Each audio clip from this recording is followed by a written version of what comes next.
Lily పూల సాగుతో రైతులు మంచి ఆదాయం గడిస్తున్నారు. ఒకప్పుడు అరకురగా సాగు చేసే ఈ పంటకు నిలకడైన ధర ఉండటంతో నెల్లూరు జిల్లాలో రైతులు ఈ పూల తోటల సాగుపై ఆసక్తి చూపిస్తున్నారు.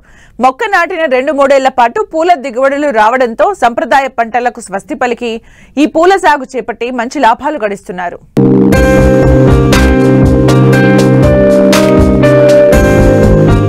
ఏ సీజన్ లో అయినా పూలకు మంచి డిమాండ్ ఉంటుంది. దీని ప్రాధాన్యాన్ని గుర్తించిన రైతులు పత్తి, వరి, మొక్కజొన్న వంటి వాణిజ్య పంటలు కాకుండా పూల సాగుపై దృష్టి సారిస్తున్నారు. తక్కువ నీటిని ఉపయోగించి పంట సాగు చేస్తున్నారు. తక్కువ పెట్టుబడితో 2-3 ఏళ్ల పాటు దిగుబడి వచ్చే లిల్లీ పూల సాగును చేపట్టి మంచి లాభాలను ఆర్జిస్తున్నారు నెల్లూరు జిల్లా కలువాయికి చెందిన కొందరు రైతులు. ఇదిగో ఇక్కడ కనిపిస్తున్న ఈ లిల్లీ పూల తోట కలువాయి గ్రామంలో ఉంది.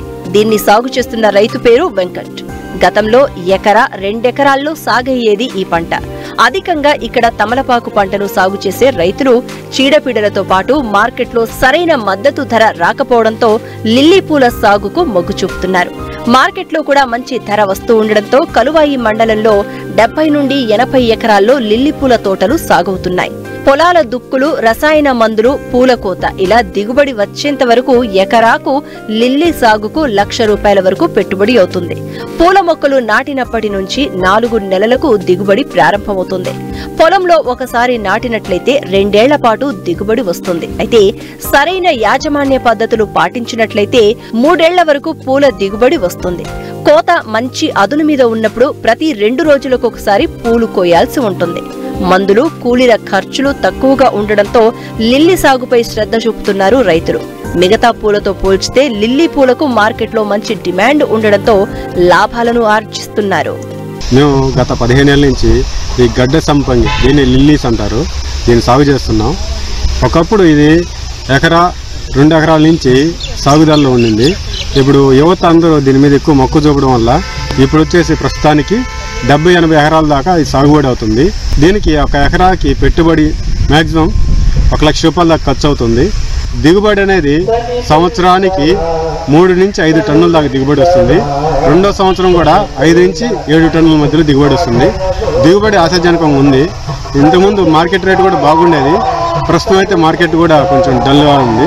ఇది ఒకసారి విత్తుకున్నాక మ్యాక్సిమం 2 ఇయర్స్ నుంచి పంట బాగుంటే 3వ సంవత్సరం కూడా దిగుబడి బాగానే వస్తుంది. ఇది లాభదాయకమే, కానీ ఖర్చులు ఎక్కువ కాబట్టి ఇప్పుడు దీన్ని సాగుదాలు చేయడానికి కూడా పెద్ద ఎవరు ముందుకు రావడం లేదు. కారణం ఏంటంటే ఇప్పుడు వచ్చేసి ఎక్కువ పెట్టుబడులు ఎక్కువైనాయి. అలాగనే ఈ ట్రాన్స్పోర్టేషన్ ఇక్కడ నుంచి మార్కెట్కి పంపించాలంటే ట్రాన్స్పోర్టేషన్ కూడా ఎక్కువ పెట్టుబడులు అయినాయి. నెలకి వచ్చేసి 2,200 నుంచి 2,600 పడుతుంది ట్రాన్స్పోర్టేషన్.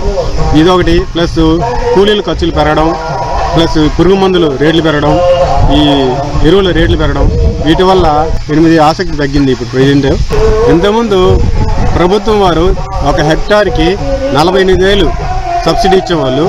ఇప్పుడు ఏంటంటే ఆ సబ్సిడీని కూడా తగ్గించేసి ఎకరాకు వచ్చేసి 6,000 4,000 చిల్లర ఇస్తున్నారు. ఈ సబ్సిడీ తగ్గడం కూడా ఒక రైతుకు కూడా భారం అయిపోతుంది. ఇవి ఎక్కువగా వ్యాధులు అంటే ఎండు తెగులు వస్తుంది. ప్లస్ ఇంకొకటి మెయిన్ ఏరుకుళ్ళు, దుంప తెగులు వస్తున్నాయి. వీటికి దుంప కుళ్ళు, ఏరు తెగులు పోవాలంటే ట్రైకోడర్మా విరిడి ప్రతి 4 నెలలకు ఒక్కసారి పిచికారు చేయాలి. అది పిచికారు చేసినప్పుడు ఎటువంటి పురుగు మందులు కూడా ఒక 10 నుంచి 15 రోజులు యూజ్ చేయకూడదు.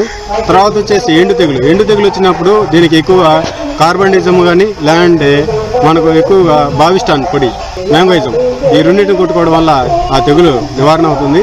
ఇంకోటి ఏంటంటే పూల పైన, ఈ కాండం పైన మచ్చలు ఎర్రమచ్చలు పౌడర్, ఎర్రమచ్చలు లాంటి పూలు కూడా చెడిపోతాయి గుగ్గురు వచ్చినట్టు. వీటి నివారణకి ఫార్ములా 4 కానీ కార్బండిజం కానీ లేదంటే నెటివో, బేర్ కంపెనీ నెటివో స్ప్రే చేసుకోవడం వల్ల ఆ తెగులు అనేది నివారణ తొందరగా క్యూర్ అయ్యి బాగా దిగుబడి కూడా బాగా వస్తుంది. ఇది సీజన్ అనేది 2 విధాలుగా చేసుకోవచ్చు. ఎక్కువగా జూన్, జూలై, ఆగస్ట్ నెలలో మెయిన్గా విత్తుకుంటారు. తర్వాత వచ్చేసి సెకండ్ ఆప్షన్ వచ్చేసి జనవరి, ఫిబ్రవరి చివరి మాసంలో విత్తుకుంటారు. ఎక్కువగా దిగుబడి వచ్చేదంటే జూన్, జూలైలో నాటుకుంటే ఎక్కువ దిగుబడి వస్తుంది. ఏంటంటే చల్లగా ఉంటుంది క్లైమేట్, వాతావరణం కూడా. ఈ దుంపని మనం రైల్వే కోడూరు నుంచి లేదంటే చిట్వేడ్ నుంచి తెచ్చుకునే వాళ్ళం. అప్పుడు ఇవి మాకు ఎక్కువ ఖరీదు పడేది. వాటిని ఇప్పుడే ఇక్కడి నుంచే మేము ఎవరికన్నా కావాలంటే రైతులకి మా పొలం నుంచి ఇక్కడి నుంచే మేము విత్తనాన్ని తక్కువ రేటుకి అందజేస్తున్నాం. ఈ పూలు ఎక్కువ అలంకరణకి, పూలమాలలకి, వాటికి పూజా మందిరాలు ఎక్కువగా ఉండడానికి ఉపయోగిస్తారు. ఇవి ఎక్కువగా సుగంధ పరిమళాలను వెదజల్లుతాయి. ఈ పూల ద్వారా సంపంగి నూనె అనేటువంటి డ్రీమ్ సీడ్, అంటే మన యొక్క మురగబెట్టి తీస్తారు తేలు. దాన్ని ఎక్కువ ఖరీదు కూడా, దీని నుంచి వచ్చినటువంటి ఆయిల్ అంటే ఆ యొక్క తైలము చాలా ఎక్కువ రేటు కూడా పలుకుతుంది. ఒక 100 కిలోలకి ఒక 120 ml 130 ml మాత్రమే ఈ తేలు వస్తుంది. అందుకే ఇది చాలా ఖరీదైనది.